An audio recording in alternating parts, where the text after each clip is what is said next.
Good evening guys. हम social issues के 2 lectures already कर चुके हैं। अब हम सेकंड जो कि अदर वल्नरेबल सेक्शंस है वो टॉपिक कंटिन्यू करते हैं। इसका सबसे फर्स्ट टॉपिक है transgender person protection of rights act. तो ये जो बिल है अब ये पास हो चुका है पार्लियामेंट में, इसका मतलब अब वो एक्ट बन चुका है।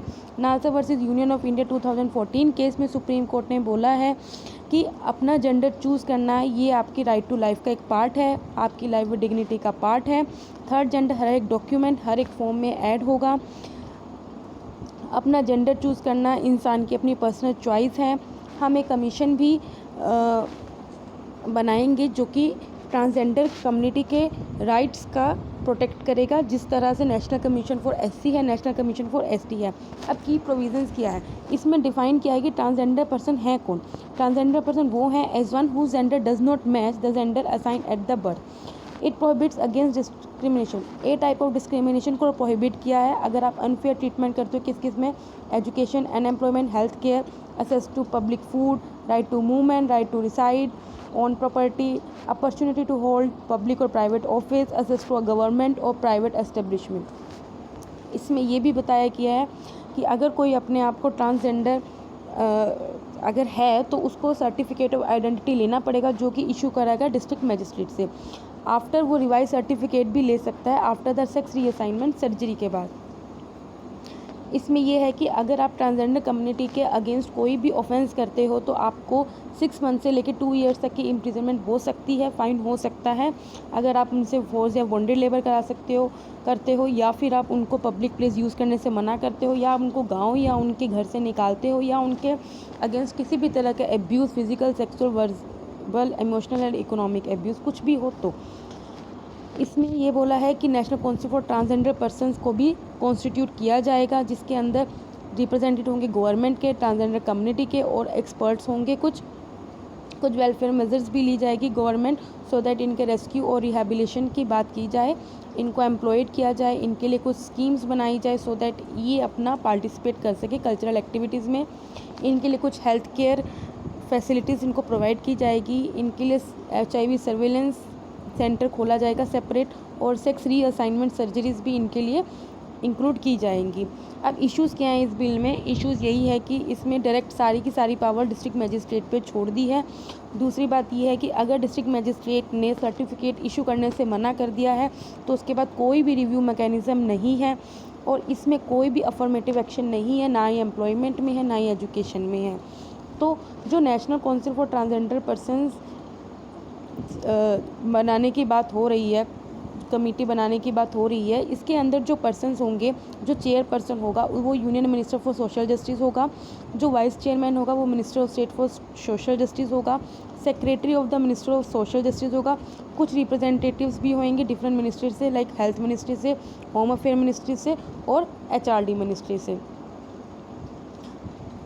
कुछ और मेंबर्स भी इसमें होंगे लाइक नीति आयोग के या NHRC के। स्टेट गवर्नमेंट्स को रिप्रेजेंटेशन मिलेगी। ट्रांसजेंडर कमेटी से भी 5 मेंबर्स होंगे और NGO से भी 5 एक्सपर्ट्स होंगे। सो आई होप सो कि आपको ये टॉपिक समझ में आया है। नेक्स्ट टॉपिक स्टार्ट करते हैं, rights of person with disability act 2016। ये जो एक्ट आया था जो 2016 में, इसके अंदर कुछ सप्लीमेंट प्रोविजंस ऐड करने के लिए नोटिफाई किया गया है। इंडिया में क्या है, 2.1% जो टोटल पॉपुलेशन है वो पीपल डिसेबल पर्सन है। इसके अंडर 56% मेन है और 44% वुमेन है। ये जो एक्ट है वो 1995 के एक्ट को रिप्लेस कर देगी। ये जो एक्ट है वो किसके प्रोविजंस के हैं, UN convention on rights of person with disability के प्रिंसिपल्स पे ये एक्ट बना हुआ है। जैसे हमने देखा था कि जो एडॉप्शन का प्रिंसिपल है वो सारा हेग कन्वेंशन के प्रोविजंस की लाइन पे बना हुआ है। इसमें जो डिसेबिलिटीज़ है, टाइप ऑफ डिसेबिलिटीज़ है वो 7 से 21 कर दी है और सेंट्रल गवर्नमेंट को पावर है कि वो और डिसेबिलिटीज़ को ऐड करे। इसमें पर्सन विद बेंचमार्क डिसेबिलिटीज़ को भी डिफाइन किया है। पर्सन विद बेंचमार्क डिसेबिलिटी वो होता है जिसके at least 40% of disabilities mention on act में। एडिशनल बेनिफिट दिया, उनको रिजर्वेशन दिया हायर एजुकेशन में, गवर्नमेंट जॉब्स में। जो भी बेंचमार्क डिसेबिलिटी में चाइल्ड कवर होता है 6 से 18 एज ईयर के ग्रुप में, उनको राइट टू फ्री एजुकेशन है। इनको रिजर्वेशन मिला है, जो रिजर्वेशन है वो इनकी गवर्नमेंट एस्टेब्लिशमेंट को इंक्रीज़ कर दिया, जो पहले 3% था उसको 4% कर दिया गया है। ब्रॉड बेस्ड सेंट्रल और स्टेट एडवाइजरी बोर्ड्स भी एस्टेब्लिश होंगे जो इनके ऊपर पॉलिसी बना सकें। नेशनल और स्टेट फंड एस्टेब्लिश होंगे जो इनको फाइनेंशियल सपोर्ट दे सकें। Prime minister accessible India campaign को स्ट्रेंथन किया जाएगा। ये पेनल्टी देगा कि कोई भी इनके डिसेबल्ड पर्सन के अगेंस्ट कोई ऑफेंस करता है उनको पनिश किया जाएगा। जो भी राइट्स होते हैं, जो पर्सन विद डिसेबिलिटी राइट्स के अगर वायलेट किया जाएगा तो इसके लिए सेपरेट स्पेशल कोर्ट्स डिज़ाइन की जाएंगी। अब जो UN convention of rights of person with disability है, ये सबसे पहले 2008 में फोर्स में आया था। First comprehensive human right treaty है जो कि लीगली बाइंडिंग है। इसका प्रिंसिपल यही है कि डिग्निटी होनी चाहिए, लाइफ में डिग्निटी होनी चाहिए, non discrimination, participation, inclusion in society, हर तरह का। इंडिया ने इसको कैंपेन को रेटिफाई कर दिया था। ठीक है, एक सुगम्य भारत कैंपेन आया था, accessible India campaign. Accessible India campaign ये है कि लाइक एक नॉर्मल पर्सन है वो एनवायरनमेंट की हर एक चीज़ को इजीली असेस कर लिया जाता है, उसी तरह यूनिवर्सल असेस है कि मतलब कि हर एक बंदा उसको इक्वली असेस कर सके, चाहे उसमें पीपल विद डिसेबिलिटी भी हो। तो ये नेशनल फ्लैगशिप कैंपेन है सो दैट डिसेबल्ड पर्सन भी हर चीज़ का यूनिवर्सली असेस कर सके। ये लॉन्च किया गया था department of empowerment of person with disability department का, जो कि under ministry of social justice and empowerment है। इसके बाद एक और न्यूज़ है, national disaster management guidelines on disability inclusive disaster risk reduction. ठीक, कोई भी डिज़ास्टर आता है उस पर सबसे ज़्यादा इम्पैक्ट किस सेक्शन पे होता है, जो कि डिसेबल्ड पर्सन होते हैं उन पे सबसे ज़्यादा इम्पैक्ट पड़ता है। इसलिए जो मिनिस्ट्री ऑफ होम अफेयर्स हैं उन्होंने रिलीज़ करी हैं कुछ डिज़ास्टर मैनेजमेंट गाइडलाइन जो क्या कर सके जब भी डिज़ास्टर आए उसका इन पर इम्पैक्ट ताकि कम हो सके।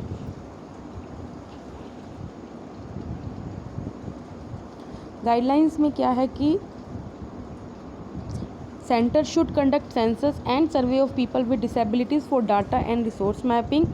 प्रिपेयरनेस होनी चाहिए कि हर तरह का उनको मेडिकल ड्यूरेबल मेडिकल इक्विपमेंट होना चाहिए, लाइफ सेविंग डिवाइसेस होनी चाहिए, and there should be a early warning system mechanism for improving the person with intellectual disability.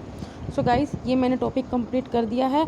आप इसे एक बार रीड आउट कर लेना तो ये आपका बहुत अच्छे से कवर हो जाएगा। नेक्स्ट थर्ड टॉपिक पे चलते हैं, maintenance and welfare of parents and senior citizen amendment bill 2019। देखो, जो maintenance and welfare of parents and senior citizens ये जो एक्ट आया था वो 2007 में आया था। अब इसको द्वारा लोकसभा में इंट्रोड्यूस किया गया है ताकि हम कुछ अमेंड कर सकें। इसमें हमने कुछ अमेंड किया है, 2007 में जो था अब 2019 में हम कुछ अमेंड करने के प्रोविजंस के लिए इंट्रोड्यूस किया गया है। लाइक पहले में जो चिल्ड्रन जो कवर होते थे वो son, daughter, grandson, grand daughter होते थे, लेकिन अब डेफिनेशन ऑफ चिल्ड्रन को एक्सपेंड करके उसमें step children, adoptive children, children in laws, legal guardian of minor children सब इंक्लूड कर दिया। पेरेंट्स में पहले फादर मदर होते थे, वेदर बायोलॉजिकल, वेदर अडॉप्टिव और स्टेप फादर और स्टेप मदर, लेकिन अब बिल में इंक्लूड कर दिया पेरेंट इन लॉज और ग्रैंड पेरेंट्स को भी। रिलेटिव में पहले कौन होते थे, जिस कपल का चाइल्ड नहीं है, चाइल्डलेस है, तो उसका जो भी लीगल हेयर है who is not a minor, जो माइनर नहीं होता था और would inherit his property after his death, वो रिलेटिव उसका माना जाता था। लेकिन अब इसमें क्या है, माइनर को इंक्लूड कर दिया है। मेंटेनेंस में क्या है कि उसका food, clothing, residence, medical attendance and treatment ये सब कवर होना चाहिए। लेकिन अब इसमें और भी प्रोविज़न ऐड कर दिया, health care, safety, security of parents and life with dignity. Maintenance की बात की है, मेंटेनेंस फी पहले जो अपर लिमिट थी वो 10,000 थी, लेकिन अब बिल की रिमूव कर दी गई है अपर लिमिट की। मेंटेनेंस ट्रिब्यूनल को कॉन्स्टिट्यूट किया जाएगा। मेंटेनेंस अमाउंट कुछ डिपॉजिट करना, जो पहले जो मेंटेनेंस अमाउंट जो डिपॉजिट करते थे उसको डिपॉजिट करने के लिए आपको 30 डेज़ मिलते थे, लेकिन अब उसको रिड्यूस करके 15 डेज़ कर दिया है। जो भी सीनियर सिटीज़न या पेरेंट वो क्या कर सकता है, अपील कर सकता है within the 60 days. However, bill allows children and relatives also to appeal the decision of the tribunal.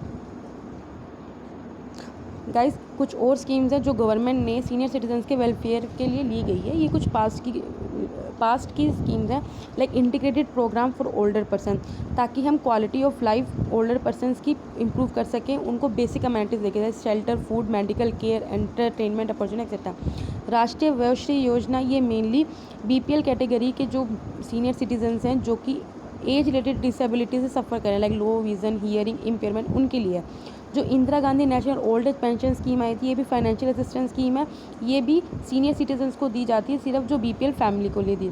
So guys, इन दोनों में डिफरेंस देखो, वो जो डिसेबिलिटी से गुजर रहे हैं उनके लिए है ये, और ये उनके लिए है जो सिर्फ बीपीएल फैमिली से हो। ठीक है, तो थोड़ा देना। वरिष्ठ पेंशन बीमा योजना, ये है कि आपको मिनिमम मिनिमम पेंशन देता है on a guaranteed minimum return on the subscription amount. Like आप एक जब 18 to 40 ईयर्स में जो भी आप अमाउंट सब्सक्राइब करते हैं उस हिसाब से वो आपको मिनिमम पेंशन आपको देता है। प्रधानमंत्री वाया वंदना योजना, ये भी सोशल सिक्योरिटी है ड्यूरिंग ओल्ड एज। ये भी वरिष्ठ पेंशन बीमा योजना का ही एक वर्जन है। इसको इम्प्लीमेंट करती है LIC।